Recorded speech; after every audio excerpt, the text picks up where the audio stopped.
नमस्कार दोस्तों, केमिस्ट्री के तीसरे क्लास में आपका स्वागत है।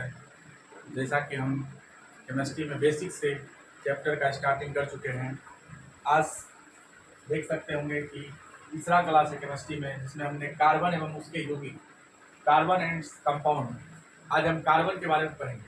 पिछले क्लास में हमने आपको बताया था कि केमिस्ट्री को 3 भागों में बांटा गया। एक है आपका ऑर्गेनिक केमिस्ट्री, जिसमें हम कार्बन और उसके कंपाउंड के बारे में अध्ययन करते हैं, कार्बन और उसके यौगिक के बारे में अध्ययन करते हैं। तो आज हम पूरी तरह से कार्बन को देखने वाले हैं।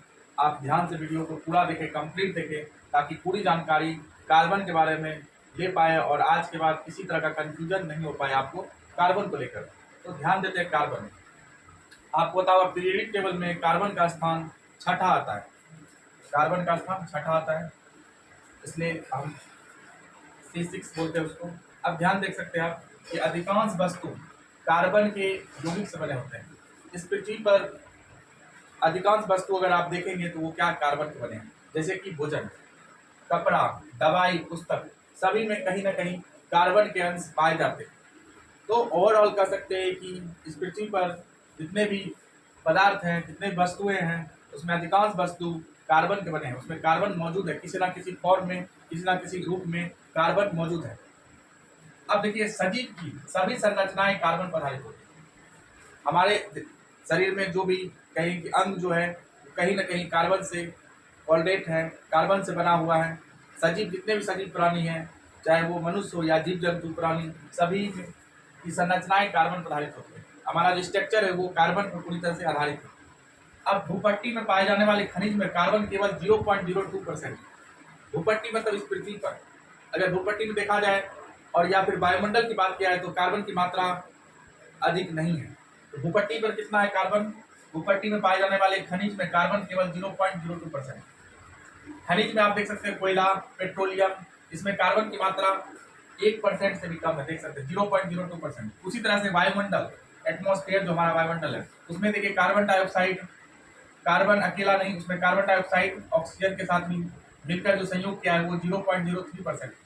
तो ओवरऑल कह सकते हैं कि ना तो भूपट्टी पर बहुत अधिक मात्रा में कार्बन है और ना ही वायुमंडल में। लेकिन अगर ओवरऑल देखा जाए तो कार्बन, अधिकांश वस्तु में कार्बन मिलते हैं, सजीव प्राणी में कार्बन मिलते हैं। अब देखिए, हमने किया कार्बन का अप्रूफ। अप्रूफ किसे बोलते हैं?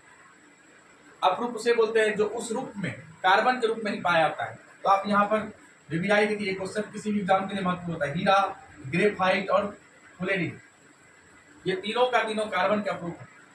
अब देखिए, कार्बन अन्य तत्वों के साथ सहसंयोजी बंध बनाता है, सहसंयोजी बनाता है, सहसंयोजी बंध मतलब कोवलेंट बॉन्ड बनाता है।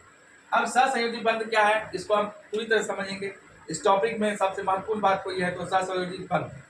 आपको पता है कार्बन जो है, इसका परमाणु संख्या 6 होता है और इसका EC मतलब इलेक्ट्रॉनिक कन्फिगरेशन तो पता होगा, 1s2, 2s2 और 2p2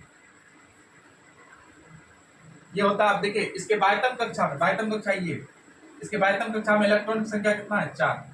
और पता होगा आपको अष्टक का नियम क्या कहता है कि कोई भी तत्व अस्थायी तब होता है, स्टेबल तब बनता है जब तक कि उसके बाह्यतम कक्षा में 8 इलेक्ट्रॉन नहीं हो जाता। अब देखिए, ये कार्बन जो आप देख रहे हैं, इसके पास 4 ही इलेक्ट्रॉन। अब इसको अस्थायी होने के लिए कितना चाहिए? 4 और इलेक्ट्रॉन चाहिए। लेकिन आसानी से कार्बन जो है अपना 4 इलेक्ट्रॉन को त्यागेगा नहीं, बल्कि ये क्या करेगा?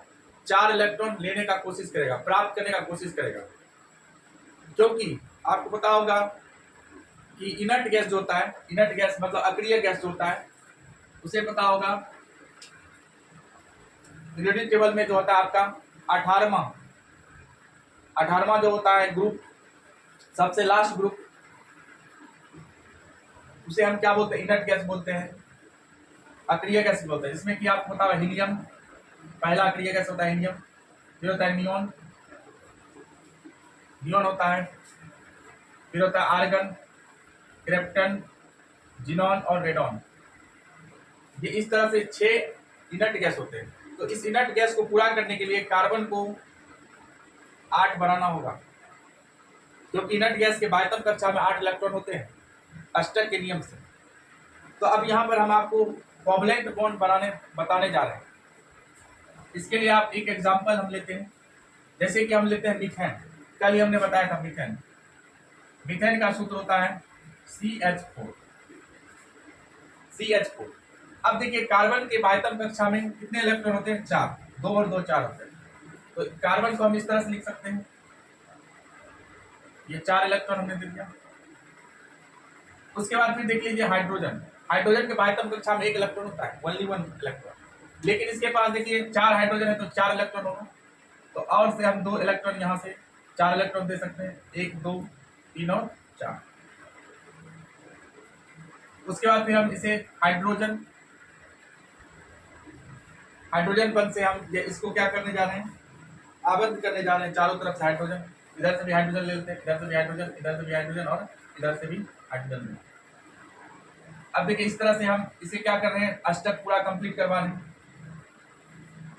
4 था इसके पास ऑलरेडी, फिर हमने 4 दे दिया, 1 2 3 4। अब इसका अष्टक पूरा हो चुका है कंप्लीट कार्बन का। अब देखिए हमने क्या बोला था यहाँ पर? संयोजी आबद्ध किसे बोलते हैं? इस तरह से जब आप बॉन्ड बनाते हैं इस तरह से, और ये ओवरऑल इसको बनाते हैं, यही आपका क्या कहलाता है? संयोजी आबद्ध कहलाता है। अब इसे ओवरऑल आप क्या बोल सकते हैं? CH4 methane. तो इसे ही हम क्या बोलते हैं? संयोजी आबद्ध। इस प्रकार से आप किसी भी केमिकल फॉर्मूला का संयोजी आबद्ध तैयार कर सकते हैं। होमवर्क में हमारी तरफ से रहा C2H6 का।